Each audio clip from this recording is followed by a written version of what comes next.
We're at 30 seconds. Shalom, I'm Donnie. How many people are praying today? Just you. That's not surprising. Go ahead and enter your name. Hey Todd, I'm Wanda. Great, now I get to tell you the institutional. You will see a question. When you know the answer in Serpitude, select the boutonniere next to it. And you have to watch out for the timer that's ticking away. The more promptly you buzz in, the more regal tender you'll make.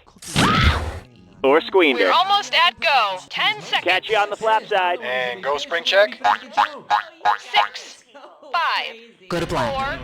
4, 3. 7 WEOB, The Asylum. Hey there, I'm Cookie, and like a shark, I have to keep moving or I'll die. Also, I like chum. Oh good, you're all alone. I was just about to do some laundry. This will be much more fun. And today's wrong answer of the game is brought to you by... Mysterious Boxes Incorporated. Pacta sunt servanda. Pulvis adumbra sumus. Find the wrong answer associated with our sponsor to get yourself some sweet prizes and bonus cash. Okay, what are we waiting for?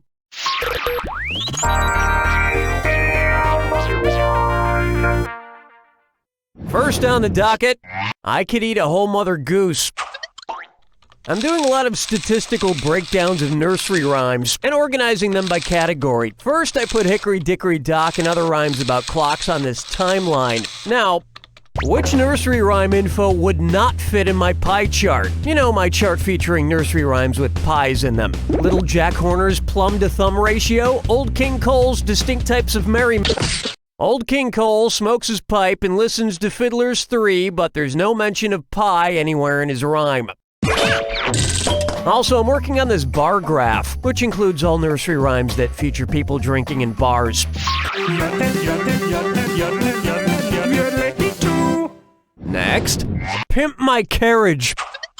Hey, ever watch MTV's Spring Break coverage? I keep it TiVo'd and watch it every Tuesday. This week I'm watching Spring Break 2010 where they wrap a guy and a girl up in a fantasy burrito. Anyway, if MTV did a show about Amish people called MTV's Room Springa Break, what would you hear in an episode? Yahoo! This is the week we choose a mate! The girls go wild with this butter churning marathon! Woo! We have freedom to visit the outside... Rumspringa is an Amish tradition where teens get to experience the outside world before deciding to choose the Amish lifestyle as an adult. And once they realize the outside world is made up of MTV shows like Pranked, The Hills, and 16 and Pregnant, they gladly return to the Amish lifestyle.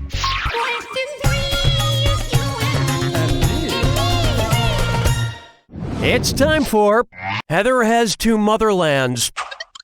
It's the put the choices into order, then buzz in and see if you are right. Question. Okay, this one's super easy if you ask me, but I'm contractually obligated to throw in an extra $1,000 for a correct answer. Here we go. Place these Russian dolls in order from oldest to youngest. Anna Kournikova, Anton Chekhov, Mikhail Gorbachev. Gorbachev, Chekhov, Kournikova. Gorbachev, Kournikova, Chekhov. Anton Chekhov, the playwright, was born in 1860, Mikhail Gorbachev, the politician, in 1931, and Anna Kournikova, the tennis player, in 1981.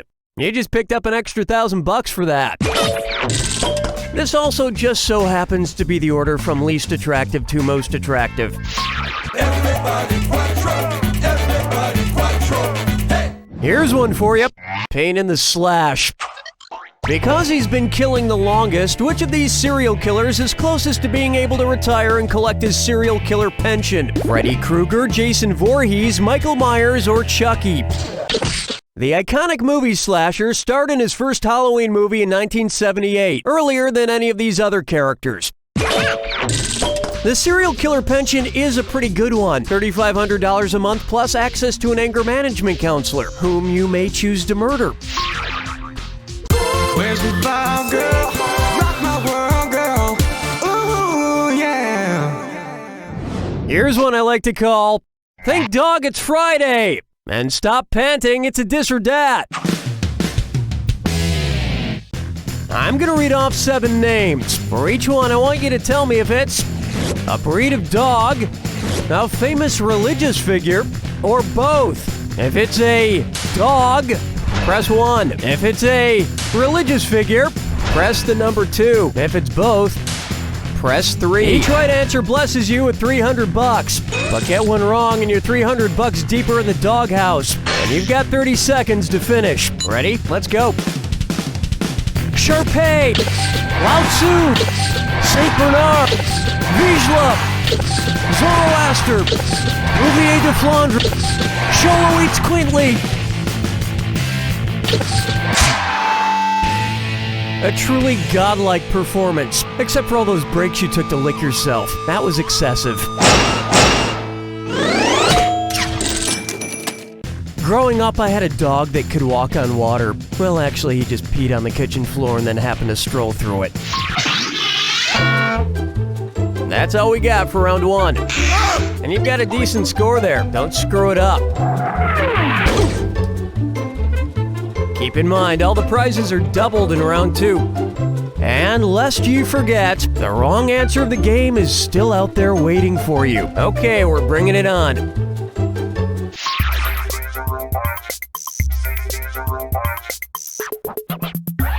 Let's try, don't joke about that.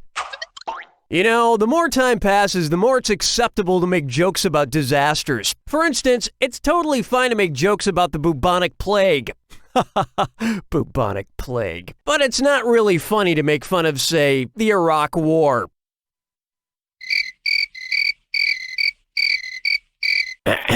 With that in mind, considering the timing of some of the world's most famous disasters, which of these tasteless jokes most merits a too soon response? Knock knock, who's there? The Chicago Fire! Take my Lindbergh baby, please! The Hindenburg disaster occurred in 1937, more recently than any of the other disasters, thus really prompting the phrase, too soon. And you'll be saying, oh, the humanity at the Zany Hut next Friday, where I'll be doing jokes like these that will be sure to offend you on multiple levels. Question 7. How about, I like big halibuts. If a Subway footlong costs $5 and they come out with a new halibut sub that's as long as the USS Halibut submarine, which is 350 feet, then how much would you expect to pay for one? $1,750, $1,890, $2,001, or $3,500? 350 multiplied by 5 is 1,750. Hooray for math! And nothing goes better with halibut than some slightly undercooked Parmesan oregano bread. Looking chickens picking out a mate. Guess I'll marry 8. Bucker up for partly cloudy with a chance of space battles. Sorry, just a second. I want to listen to this speculative fiction weather report. The weather today calls for continued desert heat across the entire planet with a 0% chance of rainfall. Also, there's a giant sandworm warning until the foreseeable future. What fictional planet was that weather report for? Hoth, Pandora, Arrakis, or Caprica? Why didn't you pick this? Arrakis, the planet from the Dune books, movie, and miniseries, is a desert planet plagued by giant sandworms. I get all kind of weird stations with this satellite radio. Overall, trading in Wonderland was down today on the heels of the Cheshire Cat failing to obtain bailout money from the Queen of Hearts. No, that's the planet from Avatar that was named after the Greek myth of Pandora's box. And speaking of boxes that may or may not contain all of the world's evil, you've just won a mysterious box from Mysterious Boxes Incorporated. It's a box. Do whatever you want with it. But be warned, if you open it, there's an outside chance it may mean the end of the world as we know it. Today's wrong answer of the game is worth a whopping $8,000. Enjoy. Strolling through the park with the sarsaparilla. For me, I'm not. Next up, tongue twisters. And speaking of tongue twisters, which tongue twister would anger a copy editor? Betty Botter bought a little bit of butter. How much wood would a woodchuck chuck? Unique means that something is one of a kind. Therefore, it's either unique or it's not, but nothing can be very unique. Although, to be fair, any tongue twister would upset a copy editor as they are devoid of any mirth or whimsy. Hold me, never let me go. Am I dreaming? Question time. I call this one 4! Your refreshment. Where would you find the rapper/actor you would have to mix with lemonade to make the drink named after golf legend Arnold Palmer? The set of NCIS Los Angeles? The set of Law & Order SVU? The set of Barbershop? Or the set of... And Arnold Palmer is a drink made of half lemonade and half iced tea. And rapper/actor Ice-T plays a detective on Law & Order SVU. My rap name would probably be Ice Age, because after I dropped a rhyme, it'd probably be deathly quiet for thousands of years.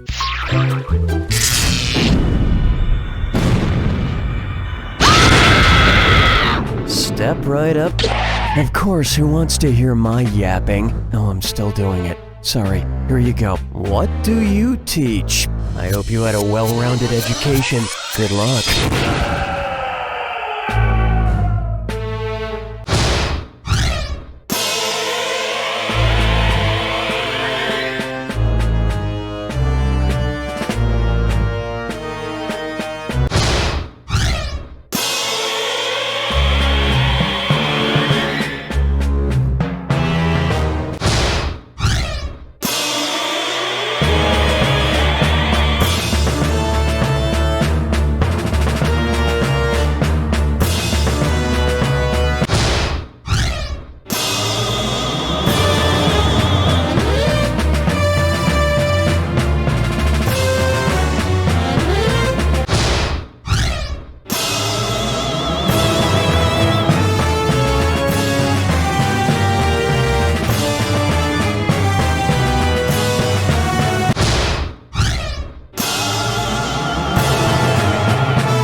There you have it! Wow, you must be real book smart. But you know what Mark Twain says? Don't let school get in the way of your education. You don't know Jack! Good job, everyone. Donnie, what are we doing? All right, give me the hey sign if you're interested in more playage. Each year, tens of dozens of puppeteers suffer serious hand injuries because they didn't use the proper lubrication before stuffing their hands into a puppet. These injuries can range from minor chafing and small blisters all the way to the loss of a limb and death. Luckily, there is a solution. Felt-up hand puppet lube was specifically designed by scientists to provide the lubrication that feels good, but also keeps puppeteers safe. I feel good. My puppet feels good. And because of felt-up, well, we're both healthy. If you or someone you love uses hand puppets, don't they deserve to get felt up? If I didn't get my son felt up when he was younger, he might not be here today. Felt-up hand puppet lube for your loved ones. You dress yourself to the nines every day. Why shouldn't you do the same for your friend with 9 lives? At Meow Inappropriate Cat Accessories, we stock hundreds of unnecessary adornments to shamelessly decorate any cat. We've got cat saddles, kitty swim trunks, feline infrared goggles, and introducing the electronic cat translator. Feed me. Leave me alone. Go yourself. So if it's cute, if it's teeny, and if it probably shouldn't go on a cat, then you'll find it at Meow Inappropriate Cat Accessories, located between the Bicycles for Dogs warehouse and the Lizard Mittens Emporium.